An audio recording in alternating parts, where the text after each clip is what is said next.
Bueno, vamos a seguir con este interesante panel.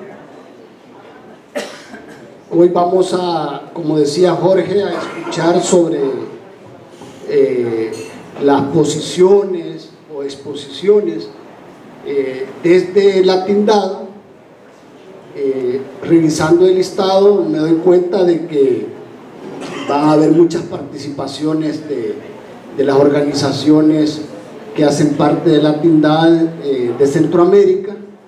Creo que va a ayudar también a tener una perspectiva más regional, más general, y además también son representantes de organizaciones no necesariamente sindicales, lo cual creo yo deberá contribuir a tener una visión más integral sobre lo que estamos debatiendo, en el sentido de los retos del movimiento sindical en medio del giro político y desde luego de las diferentes organizaciones sociales que estamos pues en estos procesos de lucha frente a la situación actual. Como son varios, vamos a mantener la dinámica que se tuvo el día de ayer. Vamos a darles 5 minutos a cada uno de los ponentes, ¿verdad? Y igual aquí me han dejado las tarjetas para que las muestre cuando se considere de que ya se ha hecho demasiado uso del tiempo.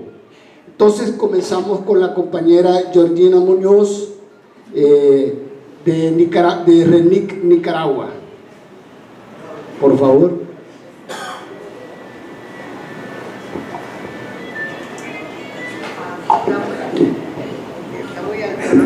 Hola. Sí. Bien. Quisiera referirme, a ver si me da espacio, primero hacia lo que ha sido hoy el panel, retomar algún punteo desde la experiencia más o menos que hemos venido compartiendo desde Centroamérica.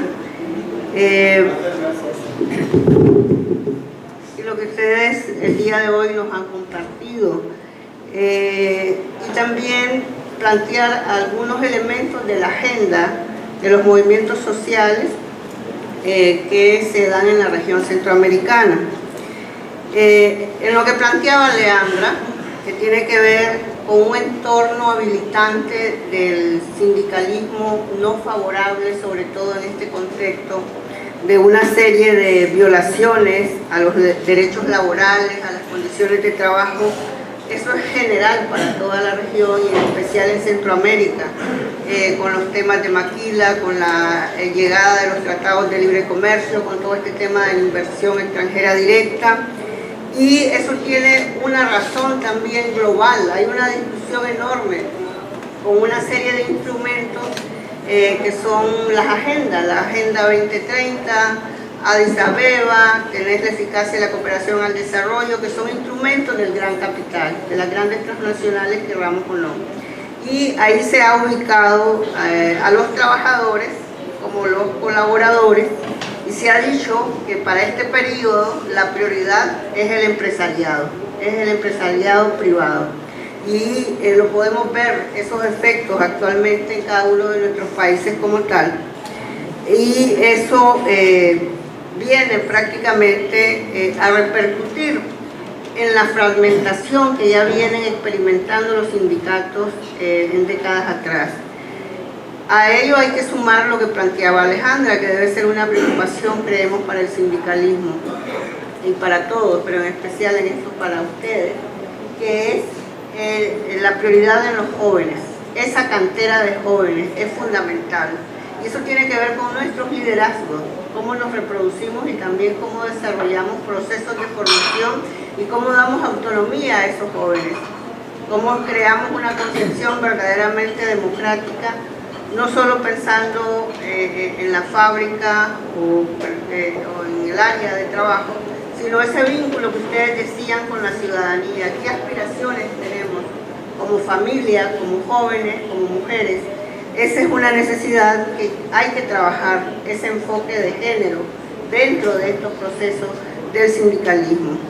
Y lo que planteaba Claudir, de las tantas cosas, ¿verdad?, que nos recomendaba, nos sigue diciendo la realidad que la organización y la movilización es fundamental, no la podemos abandonar. No hay que creer que eso en algún momento, si llegamos a gobierno progresista, no, es cuando más vivo creo hay que tenerlo.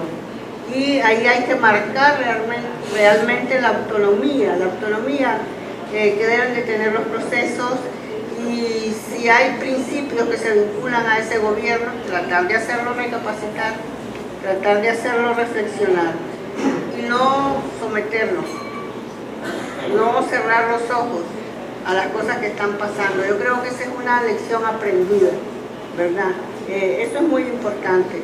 Les digo porque nosotros lo hemos vivido en Nicaragua, a través de nuestra organización RENIC, que es miembro de LACNA, tenemos toda una plataforma de economía social solidaria donde están los sindicatos. Muchas cosas que se les plantean a los compañeros se quedan callados, sobre todo cuando discutimos temas de soberanía, temas de tratados de libre comercio, de inversión, de marcos regulatorios, de políticas fiscales, porque no quieren entrar en contradicción, pero debe de haber con su gobierno, pero debe de haber alguna manera de que esto debe de resolverse, porque si no ya estamos viendo las experiencias, ya estamos, como decimos, estamos quemados. El otro aspecto fundamental tiene que ver con lo que también es objetivo de este foro, que es la articulación del movimiento social, del sindicalismo y otros actores. Aquí se han tocado elementos de los pueblos originarios, se han tocado elementos, tal vez hoy un poco, pero ayer sí, del rol de las mujeres en este proceso, el rol de los jóvenes. Y Vilana viene a plantear un tema que creíamos olvidado y que es vigentísimo, que es la lucha de clases. Pero ¿cómo hay que recrear el tema de lucha de clases en este contexto? ¿Qué significa esto de colaboradores y del empresariado y del desarrollo? Pero también, ¿qué significa yo como persona, como clase obrera? ¿Dónde me ubico? ¿Cuáles son esos principios? ¿O quién soy? Creo que tiene que ver mucho con la identidad, la ubicación de esto, y prácticamente el construir sistemas de comunicación al interno de nuestras organizaciones y del sindicalismo para evitar esa fragmentación debe de ser una preocupación, y nada mejor que la relación directa, de boca a boca, decimos nosotros, es el mejor proceso de formación. Bueno, ahí voy a parar un poco porque me están sacando tarjeta y me interesa mencionar un poco lo de Centroamérica. Hay una serie de tendencias donde vemos cómo y de prácticas del neoliberalismo que dejan clarísimos los problemas de tendencias estructurales, desigualdad y exclusión que viven nuestros pueblos, el rollo de estas economías transnacionales que ustedes mencionaban, la invasión empresarial transnacionalizada, porque ahora te usan la empresa nacional, a través de ellos llegan, se facilitan los marcos jurídicos, y hay un comercio intrarregional con menos integración económica, porque esto es para la gran empresa, no es para los propios gobiernos. Y nos generan todo un problema nos promueven la competencia entre los países para ver quién oferta mejor sus recursos.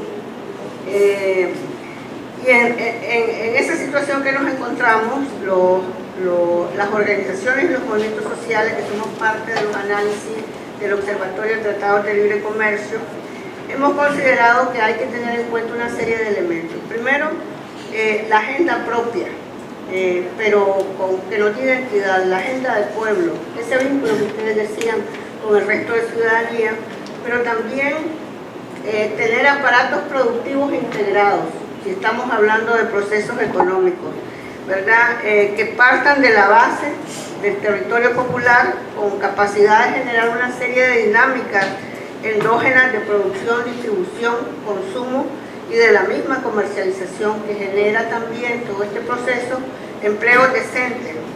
Aquí nosotros buscamos el fomento de economías alternativas, el replanteamiento también de la integración económica en función del desarrollo regional y regional. No podemos seguir viendo solo hacia afuera, ya termino.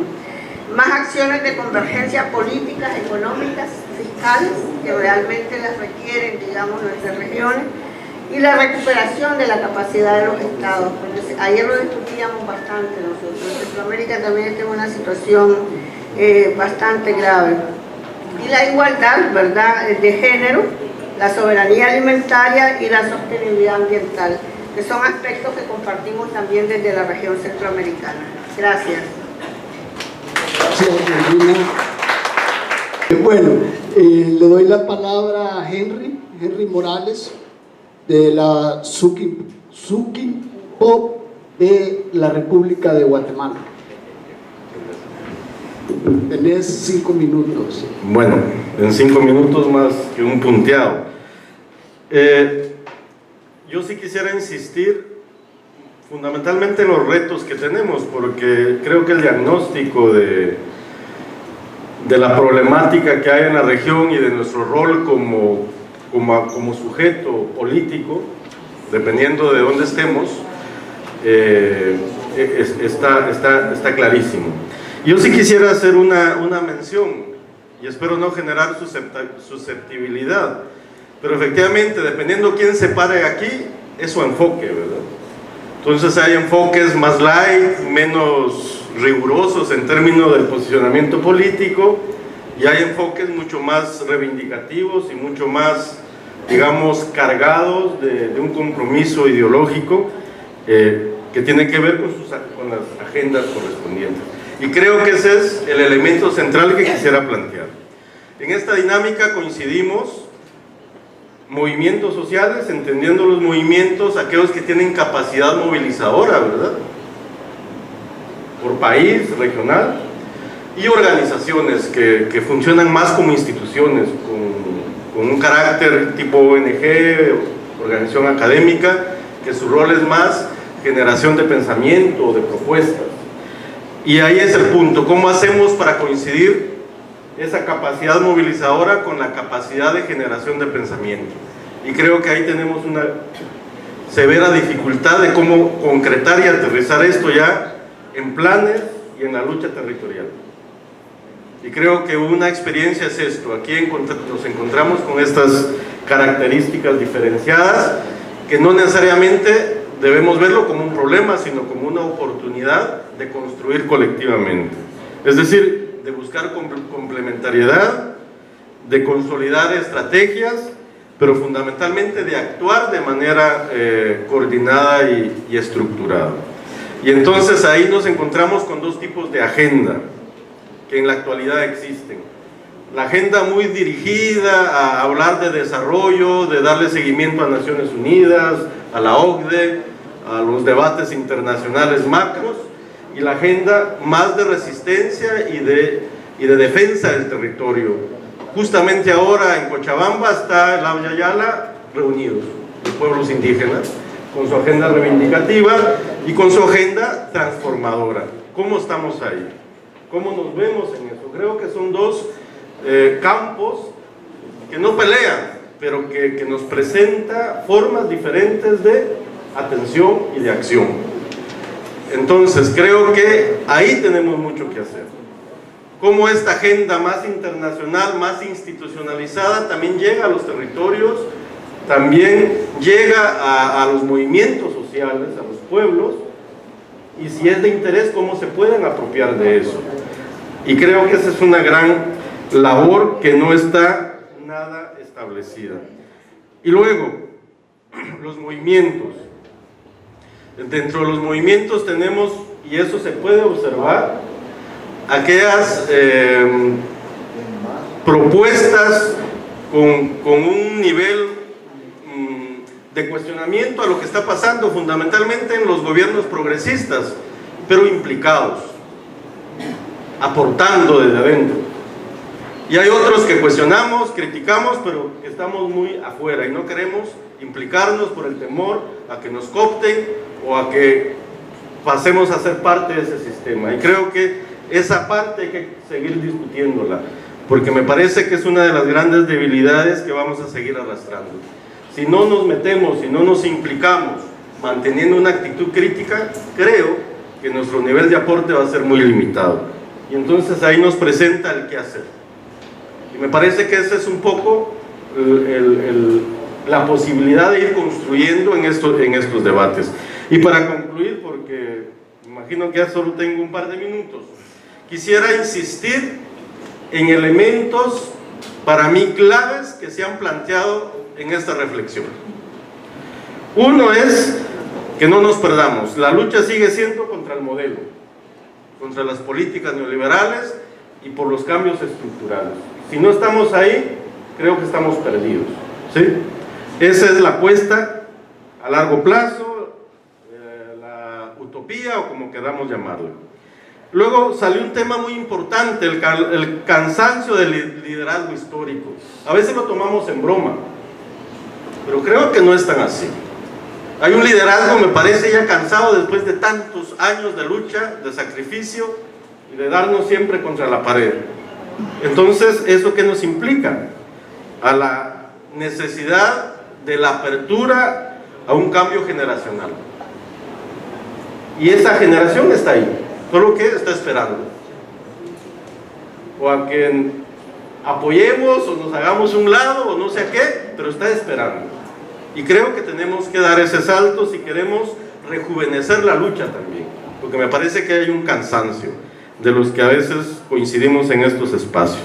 Y eso se ve en el nivel de propuestas, en el negativismo que existe, en solo identificar las cosas malas y no reconocer avances que tenemos. La pérdida de una ideología transformadora, y ojo, no quiero hablar aquí, al hablar de ideología, si es socialismo, comunismo, porque a algunos esto no les gusta, aunque para mí me identifico más con esos conceptos. Pero sí una pérdida de ideología, de transformación profundamente social, dejémoslo ahí. Eso implica cambios. Y creo que eso también lo estamos perdiendo y que, como ya se planteó, hay que volver a eso. Si no, es como estar dictando propuestas que no tienen un sustento que le pueda dar sostenibilidad política a lo que podamos hacer de corto, mediano y largo plazo. Y luego, otro elemento central que creo que tenemos que también trabajar más son las incapacidades que hay para dialogar desde los movimientos con gobiernos. Vuelvo a insistir, debemos ser críticos. Claro que sí, las cosas que hacen mal, pero reconocer cosas buenas, pero fundamentalmente buscar diálogo, contribuir a las cosas buenas que se están haciendo, que hay muchas, y eso lo podemos matizar de país por país, no podemos generalizar, pero creo que es un elemento que si no lo hacemos vamos a perder oportunidades. Recordemos que las grandes decisiones no las hacemos los movimientos, podemos influir, podemos generar condiciones, pero las decisiones no las tomamos nosotros y nosotras, se toman en grandes instancias en donde son los gobiernos los que firman y deciden qué hacer. Y el otro lado es la incapacidad para dialogar entre nosotros, los movimientos sociales como tal. Nos seguimos cuestionando, ser ONG ahora en muchos países es un pecado capital, y esto tiene que ver también por nuestras prácticas, por nuestras formas de actuar, por las maneras a veces de protagonizar o sustituir sujetos políticos a la hora de hacer la acción. Y creo que son elementos que debemos seguir profundizando. Bueno, son elementos para poder seguir el debate. Le doy la palabra a la compañera Luisa Molina, de la Coordinadora Civil de Nicaragua.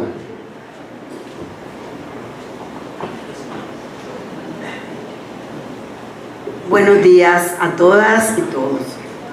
Luisa Molina, de la Coordinadora Civil de Nicaragua. Un espacio que en estos momentos, desde hace algún tiempito, pues viene en un proceso de cambio que no sabemos dónde va a llegar, pero que ahí está articulándose. Pero bueno, hoy no vamos a hablar de la coordinadora.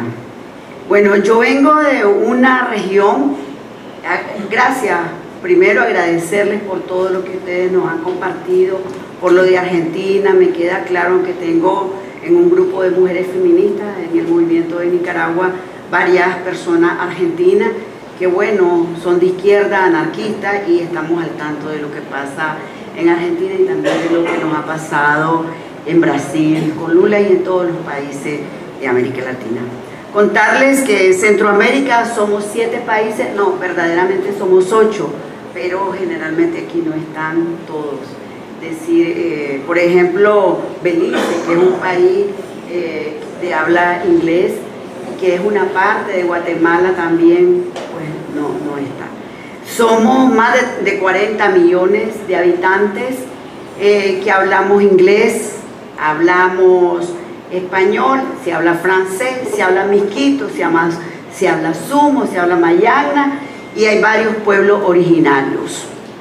De esos 35 millones de habitantes, el más del 50% son jóvenes y mujeres, los cuales ahorita, producto de las políticas neoliberales y capitalistas, no se está aprovechando esa oportunidad para que Centroamérica salga de la pobreza en la que está, de la extrema pobreza y de las políticas dependientes de Estados Unidos y de esa economía.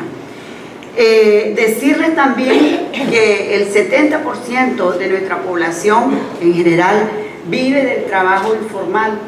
No son trabajadores, sí son trabajadores, pero no tienen un sindicato, pero no tienen acceso al seguro social. Entonces tenemos ese problema. A excepción de Panamá y a excepción de Costa Rica, los demás países están en una situación muy lamentable económicamente. Decirle también que 5 millones de esos 40 viven en pobreza.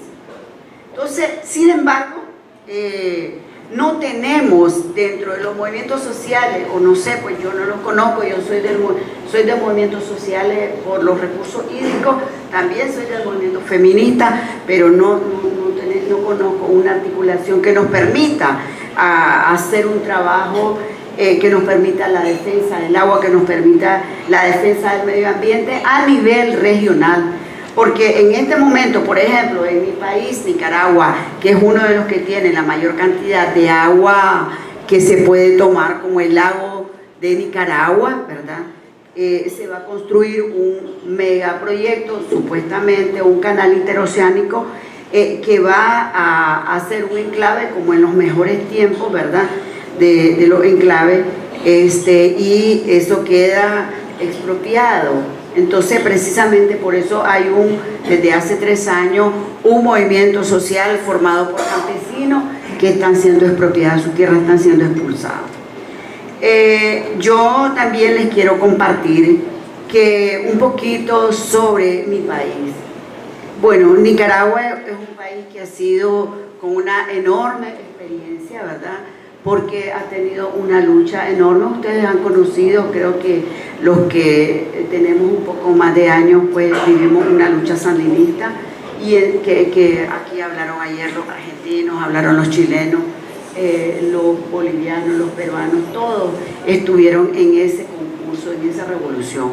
Esa revolución para los movimientos sociales la hizo América con su lucha.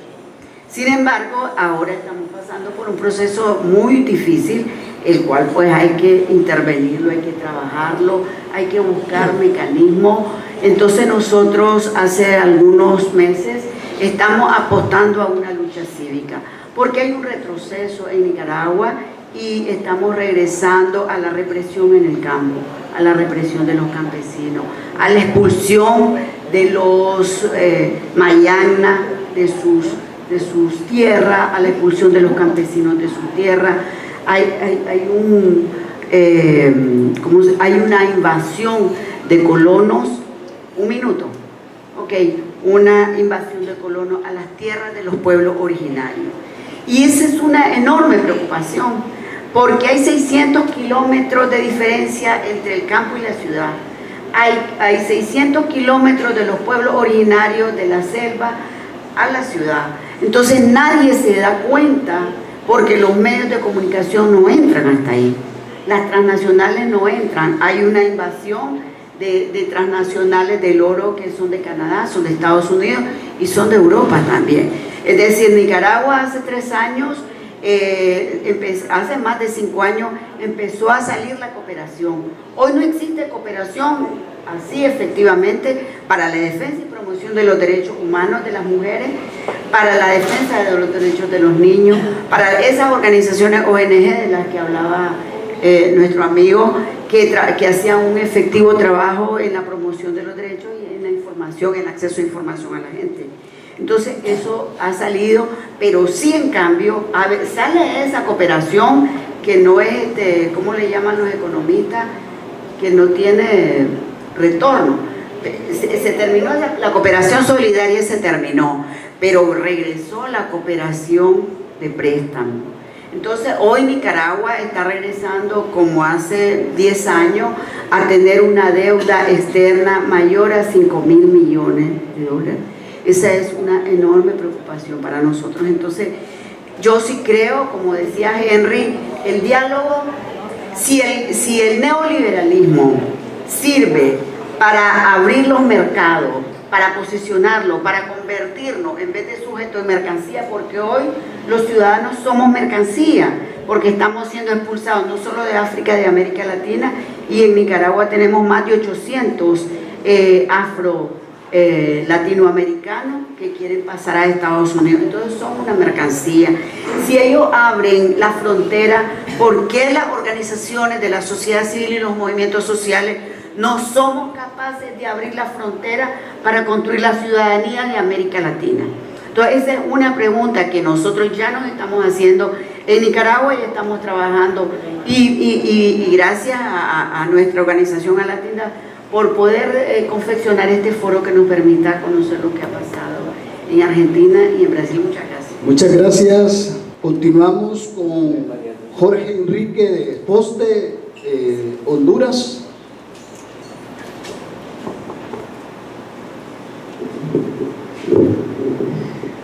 Buenos días. En primer lugar, yo me llevo piezas y me llevo frases que espero compartirlas con muchos de los dirigentes sindicales y sociales hondureños, porque prácticamente nuestra América tiene las mismas similitudes, unas más grandes que otras por los diferentes contextos, pero en general creo que el mensaje central ha sido que nuestra clase trabajadora necesita de unidad, de formación y de la lucha y pelea de los espacios. Hablaban de la mediatización. Es increíble cómo pocas familias, y yo creo que se repite en los diferentes países, o pocos grupos tienen el control mediático de en nuestros países. Y hemos tenido casos en los que el que está peleando contra esos imperios, al final les terminan asignando una frecuencia o un canal de televisión y al final se convierte en uno de ellos. Yo creo que ese es un punto importante a tratar. También nos preocupa en general el tema de cómo se acomodan los diferentes actores que participan en relación con el gobierno, y en un momento a otro se convierten en patronos, como me decía el compañero de Honduras, los que antes trabajaban con sindicatos que peleaban por conquistas, y de repente a través de la privatización o de las alianzas público-privadas, que es una modalidad en nuestros países, se convierten ahora del otro lado y empiezan a defender los intereses que antes criticaban. Yo creo que la falta de propuesta alternativa debe estar ahí, como decía el compañero Henry también, el cambio generacional, el relevo ese, pero que tiene que ser en términos de compromiso social, no solo de edad, digamos, y de nuevo liderazgo, sino que el compromiso, porque al momento de llegar a un punto ellos se convierten prácticamente en un acomodo. Yo creo que también un problema que ha venido afectando, y creo que se ha mencionado, es la dependencia económica propiamente. de los sindicatos o movimientos a través del gobierno. Nosotros, en el caso de Honduras, tenemos cantidad de transferencias del gobierno central hacia los movimientos, hacia los sindicatos, hacia los gremios, hacia las asociaciones, lo que lo convierte prácticamente que están incluidos, y la incidencia prácticamente está en términos si son asignados con partidas presupuestarias para poder operar incluso sus gastos administrativos, cuando la militancia, el mismo Estado también ha hecho acciones para partir, para dividir y para fraccionar, y al crear estos espacios divididos, los mismos agremiados, cuando les tocan el tema del dinero, no hacen las aportaciones solidarias si no se hace a través de un sistema formal del gobierno. Entonces eso es una preocupación permanente que tenemos. Otra acción que nosotros vemos en detrimento de los trabajadores en la región es lo que antes mencioné: las asociaciones público-privadas, es la tercerización de los servicios, en el caso de salud, que también nos está afectando. Yo creo que puede variar o cambiar el lenguaje, pero lo que nunca debe cambiar es mantener la lucha por el respeto a los derechos. Nosotros creemos también en las alianzas, en los bloques regionales y mayor articulación. Y por último, también yo creo que ponerle un poco de ojo al tema de cómo nuestros países o cómo nuestros gobiernos están vendiendo un montón de iniciativas. En el caso de nosotros tenemos una iniciativa que le llaman 2020, que es la generación de 600,000 empleos en 4 años. Es una venta de ilusiones que tenemos permanente con OESTI y otros proyectos. Y tenemos el Canal de Panamá, por ejemplo, que generó 10,000 empleos con 5,000 millones de dólares, y nosotros con 13,000 millones de dólares pretendemos generar 600,000 empleos y más en el área de Maquila, que es donde menos derechos tiene la gente. Gracias. Gracias, Jorge. Bueno, y seguimos con Honduras. Le damos la palabra al compañero Carlos Patiño de Cáritas Honduras. Buenos días a todos y a todas. Complementar un poco lo que Jorge dice. Realmente preocupante la situación del movimiento social y del movimiento sindical en Honduras.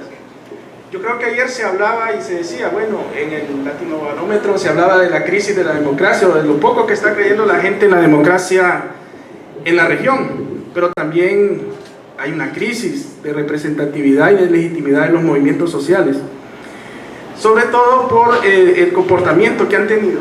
En el caso de Honduras, y ustedes lo dijeron en sus presentaciones, se ha abandonado la agenda social.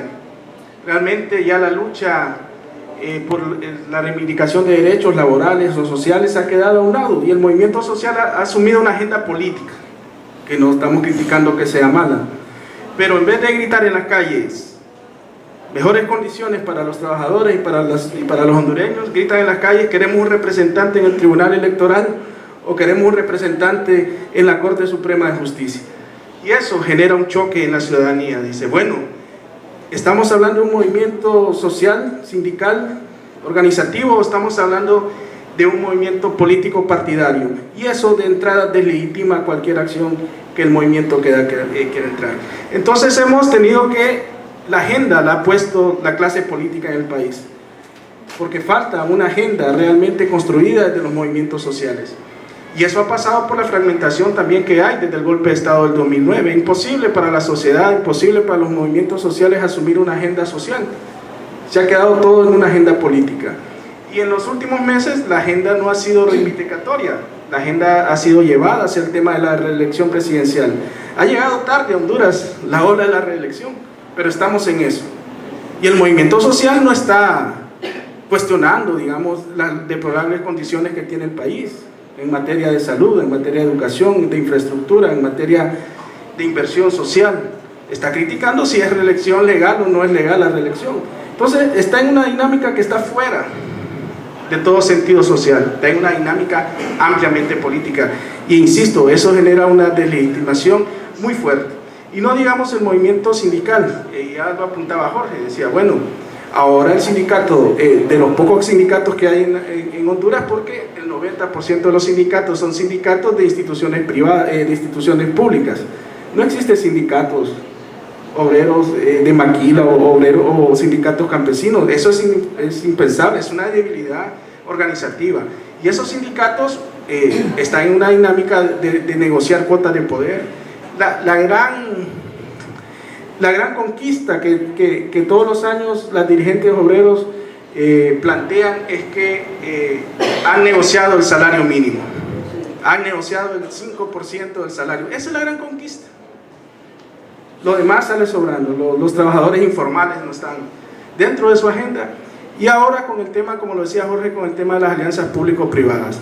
Ahora el sindicato de la empresa de energía eléctrica se ha unido con otros empresarios colombianos y con algunos sindicalistas colombianos, y ahora son entonces patronos porque tienen $300 millones invertidos en la empresa de energía eléctrica. Entonces, ¿cómo hablar de un movimiento sindical que al mismo tiempo es patrono, ¿no? Entonces, al final eso termina de romper cualquier lucha sindical en el país.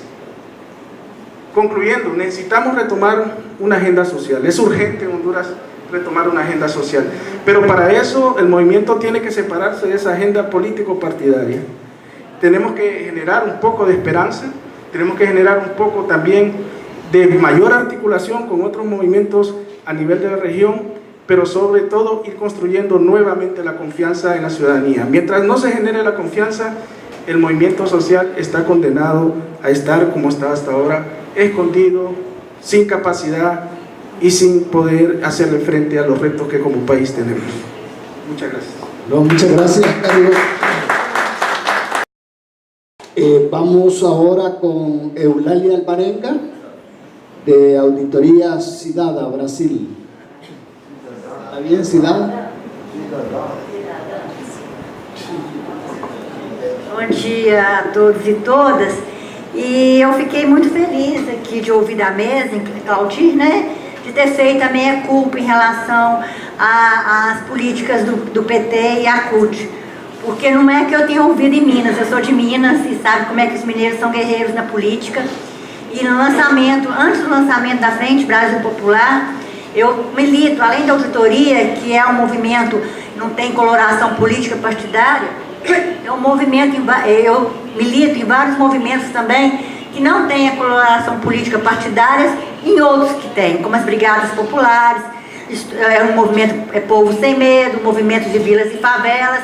Então eu tenho feito estudos para esses movimentos, estudos voluntários, né, que dependendo da demanda deles, essa parte.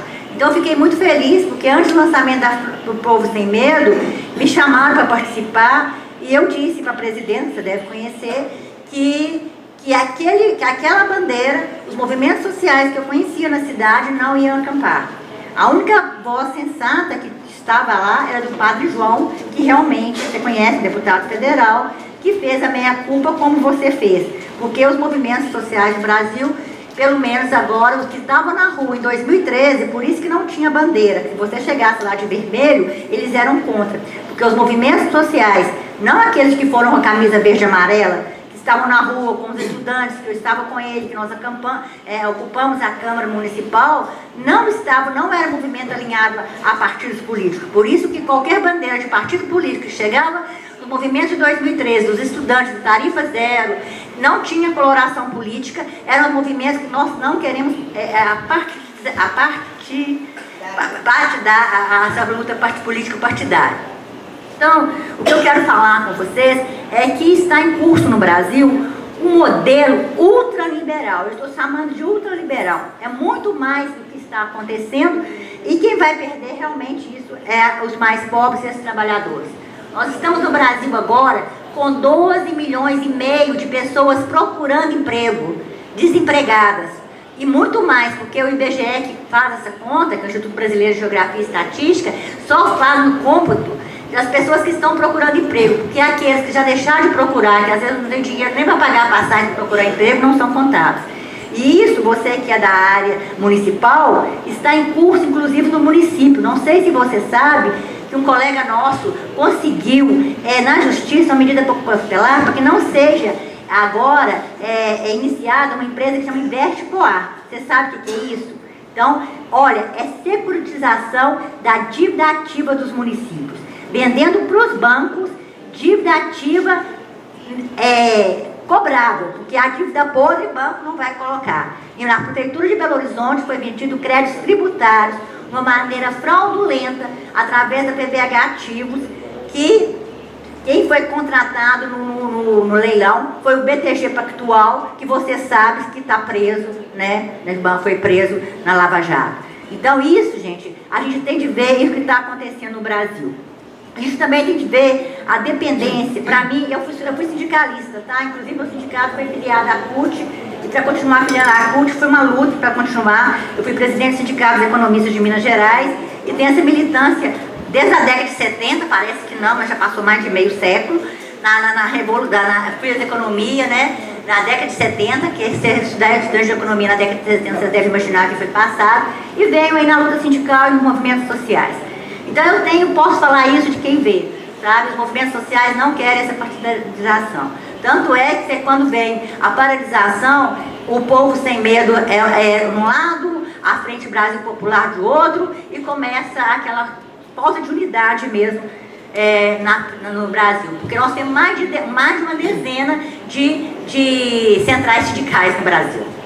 Então, o Brasil também, a dependência sindical em relação ao Estado é muito grande, né? Porque é o Estado que regulamenta isso tudo e também está estruturada também através de distribuição de contribuição, regulamento de direito de greve. E quem administra a vida sindical no Brasil é o Estado, inclusive por meio da Justiça de Trabalho, como você falou. Então, o que eu vejo que nessa última década, acompanhamos uma desconstrução do movimento sindical no Brasil. Ele vai perdendo força realmente.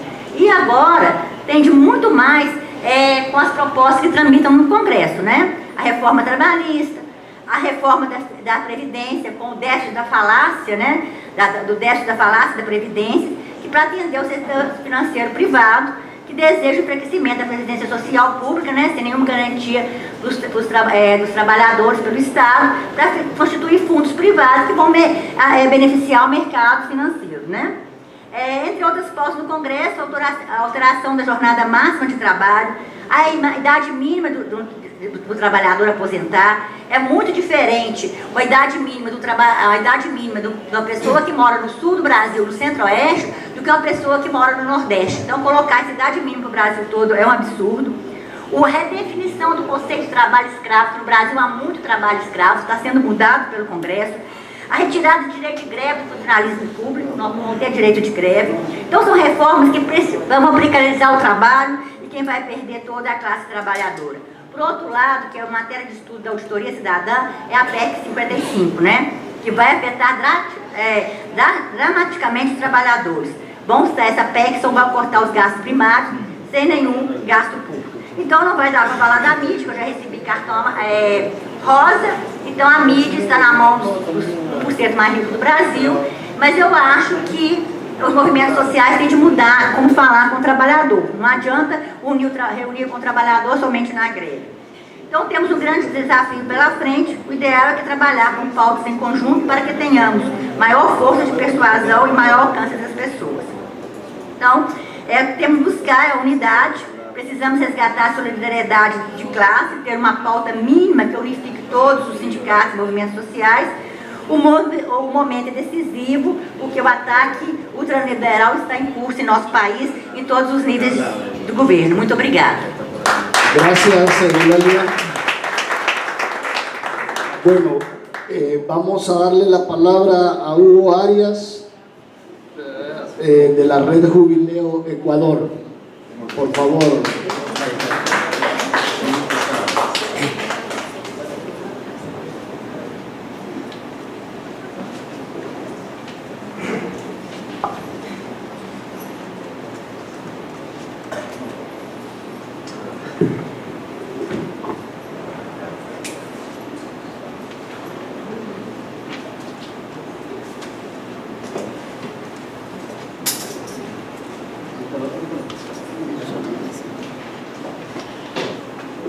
Muy buenos días a todas y todos. Estos eventos de reunión de la actividad con varias organizaciones sociales, ad intra y ad extra, efectivamente constituyen momentos muy gratos, porque nos enriquece volver no solamente a estrechar más nuestra amistad, además reflexionar juntos sobre los gravísimos problemas que tenemos a nivel regional y la toma de propuestas y compromisos para seguir en la lucha. Vivimos, se ha dicho ayer y hoy día, en una crisis política, en una crisis económica y una crisis de los movimientos sociales. Y yo voy a tomar dos citas importantes del primer día, una dada por el compañero Juan Luis Espada, hablando de los países progresistas de las que formamos parte, Ecuador, los logros económicos y sociales, la reducción de la pobreza que experimentaron nuestros países, obedecen más a la bonanza económica de la última década y son comunes a los países de la revolución ciudadana en Ecuador, o país progresista, y los gobiernos neoliberales. Y lamentablemente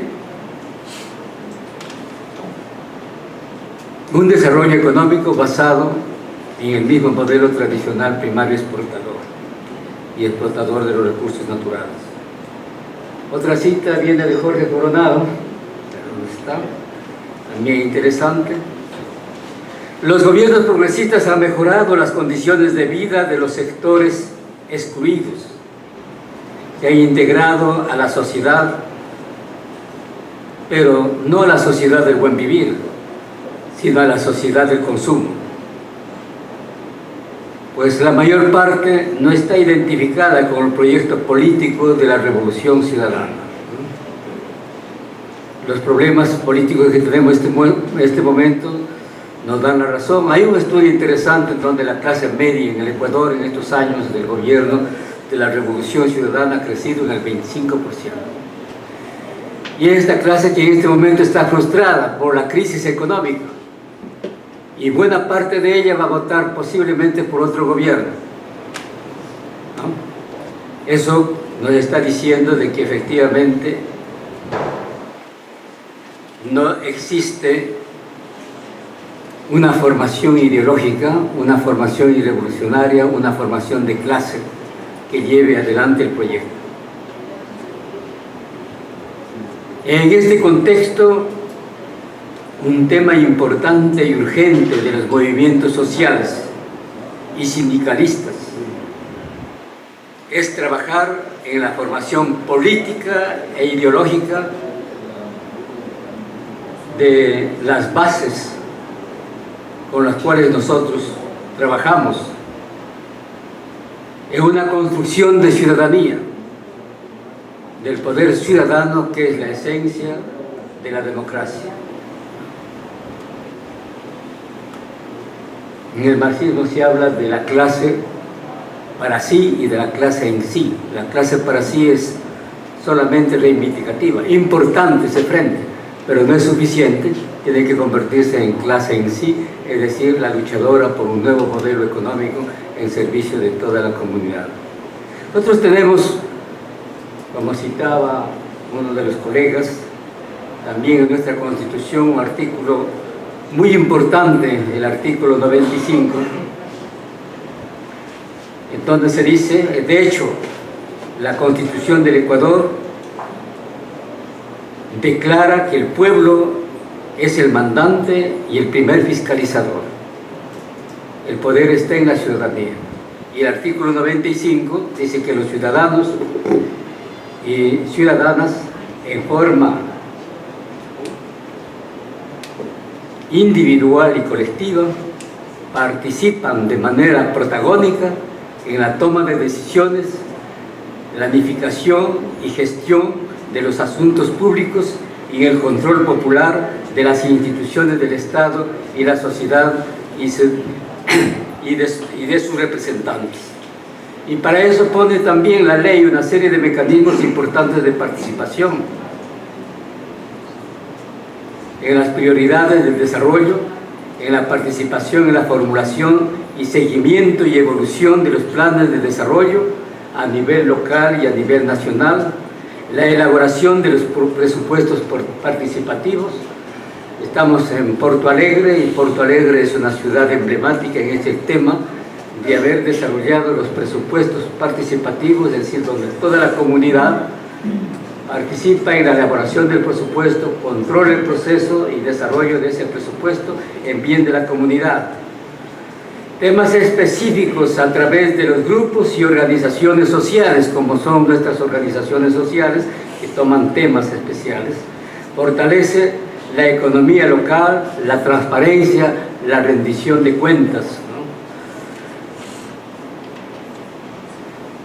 ¿no? Y con esto quiero decir de que, aparte de nuestras reivindicaciones, aparte de nuestros trabajos específicos, de nuestras agendas, debe estar presente también este compromiso de reflexionar sobre el nuevo modelo económico que queremos, sobre la nueva sociedad que queremos, ¿no? Y es una sociedad eminente, no de consumo, ¿no?, sino una sociedad solidaria, una sociedad que defienda la soberanía nacional, una sociedad sobre todo basada en la construcción de los derechos económicos y sociales. Y como aquí se dijo, ningún país puede salir adelante solo. Uno de los objetivos principales de nuestra lucha tiene que ser la integración regional. Muchas gracias. Le damos la palabra al compañero Rómulo del Foro Social Perú. Foro Social A. Foro Solidaridad Perú. Sí. Foros. Es que Rómulo siempre habla de foros sociales, panamazónicos. Gracias, Rómulo. Dale. Bueno, agradezco la posibilidad de también intervenir. Quiero empezar diciendo que frente a la situación hago mío el aporte que ha hecho Juan, también lo que ha dicho Ana Tallada y la tingencia de Pablo Iturralde sobre cómo trabajar con todos los actores, todos sus aportes y también las identidades particulares. Creo que es un momento en que hay que tener muy en cuenta esto, ¿no? Y ha sido muy interesante que en este panel ha salido, ¿no?, ante la presión del público, todo este trabajo que ya se viene haciendo de manera conjunta y que hay que profundizar. Yo creo que hay que recuperar la integralidad del enfoque, de la perspectiva y en la acción, ¿no? Esta integralidad para lograr el cambio que nos permita afirmar los derechos, las identidades de género y culturales y la igualdad, ¿no? Esto es sumamente importante, entrelazar lo económico, lo político y lo cultural. Esto también ha salido desde ayer con mucha fuerza y esto es sumamente importante, sobre todo en lo cultural, tanto por respetar las identidades que se quieren eliminar, pero también porque se ha sentado una cultura de sentido común donde vamos aceptando, ¿no?, todas las propuestas del capital. Y en esto es importante que trabajemos denunciando lo que hemos ido conociendo, entendiendo en los últimos tiempos, que son, y al detalle, que son todas las arquitecturas del despojo, ¿no? Hemos entendido toda la problemática de la deuda y lo que implica la extracción de recursos, hemos comprendido todo lo que significan los tratados de inversión y de comercio, de libre inversión y comercio, y ahora todo el tema de flujos ilícitos, ¿no?, que es todas arquitecturas de despojo, y como está tan unida el capitalismo con la corrupción y la gente la tolera, o sea, va aceptando como algo natural, ¿no? Y más aún cuando esto se relaciona a posibilidades de consumo y de cierta seguridad, entre comillas, ¿no?, sobre todo en las clases medias. Entonces, es un poco lo que hay que trabajar, esa denuncia de estas arquitecturas, pero también con toda la ideología que la acompaña. Junto a esta denuncia ya hay que trabajar fuertemente la articulación que ya todos han mencionado, pero esto tiene que ser una renovación, ¿no?, porque justamente hemos también visto nuestros errores, hemos hecho evaluaciones sobre eso, una renovación que nos permita todo ese enfoque que nos daba la educación popular, ¿no? que la teníamos muy presente cuando empezamos, pero de repente con los años nos hemos olvidado, y que esta, bueno, ahora debe ser presencial y también mediática, y donde es importante el mutuo reconocimiento, ¿no? Los saberes de los otros y el trabajar mucho las alienaciones. Y todo eso también para caminar hacia una movilización. O sea, es educación, pero con movilización, con denuncia. Me parece muy interesante cuando se ha hablado de los foros, porque creo que es importante recuperar también esa experiencia, ¿no? Y sobre todo esa experiencia que nos da el foro, donde nos encontramos los diversos, hablamos de distintos temas, pero tratando también de ver que al terminar esos foros tenemos que tener también responsabilidades, ¿no? O sea, permitir en el espacio foro que haya esa diversidad, pero a la vez llegar a concreciones muy concretas. Creo que debemos utilizar también todos los instrumentos que tenemos a mano, y ahora voy a hablar de los de Latindad específicamente, porque son los más cercanos a mí. Tenemos la campaña que las transnacionales paguen lo justo, ¿no? Que ahora le estamos llamando también, estamos utilizando el lema basta el despojo, terminamos con el despojo, porque es lo más concreto, y ahora se ha hablado también de los ladrones, ¿no? de los ladrones en general. Y tenemos que ver cómo esa campaña la hacemos lo más educativa posible, ¿no? Estamos haciendo varios ensayos, pero tenemos que llegar a cómo llegar al público que acepte, ¿no? Porque incluso dice la gente no quiere saber nada de pagar impuestos, o a veces quieren que se quede la transnacional para que resuelva algunos aspectos, o otros simplemente no quieren que no estén porque afecta al territorio, y tienen razón, pero mientras estén tienen que pagar impuestos. Los espacios de diálogo que Latindad va promoviendo en distintos ámbitos, ¿no? Incluso con algunos funcionarios, pero sobre todo con los movimientos, y donde están participando, en esta oportunidad no están, pero han participado los movimientos indígenas, los movimientos de mujeres. Hemos denominado ese espacio multiactores, queremos potenciarlo cada vez más. Tenemos también ahora espacios de foros sectoriales y territoriales que también hay que aprovecharlos. Y en este momento concreto, los miembros andinos amazónicos de Latindad estamos apoyando lo que es la realización del 8º Foro Social Panamazónico, donde queremos dar sobre todo voz, ¿no? Más voz, fortalecer la interlocución de los actores indígenas, campesinos, pequeños productores, ¿no? De la Amazonía, que es uno de los sectores, uno de los territorios más depredados y que están con el mayor acoso ahora del gran capital. Quiero decir y hacer una propaganda, ya que estoy en eso, o sea que esto que nos plantearon al Perú, ¿no? Y a los países andinos de generar una renovación del foro, estamos tratando de apropiarnos de metodologías que realmente sean participativas y de reconocimiento mutuo, como la metodología del cuidado, ¿no? Que nos ha aportado la economía feminista. Y también quiero comentarles, quizás no todos saben porque no todos están relacionados al tema, que actualmente se han programado ya 11 preforos antes del foro social, ¿no? De los cuales 4 ya se han hecho, los están por hacer en Brasil, 3 en Bolivia, 1 en Ecuador, 1 en Colombia, 1 en Perú y 1 en Venezuela. Y esto es muy importante para una nueva construcción también que viene desde justamente los afectados por el capital en las localidades, ¿no? Bueno, gracias. Gracias, Rómulo.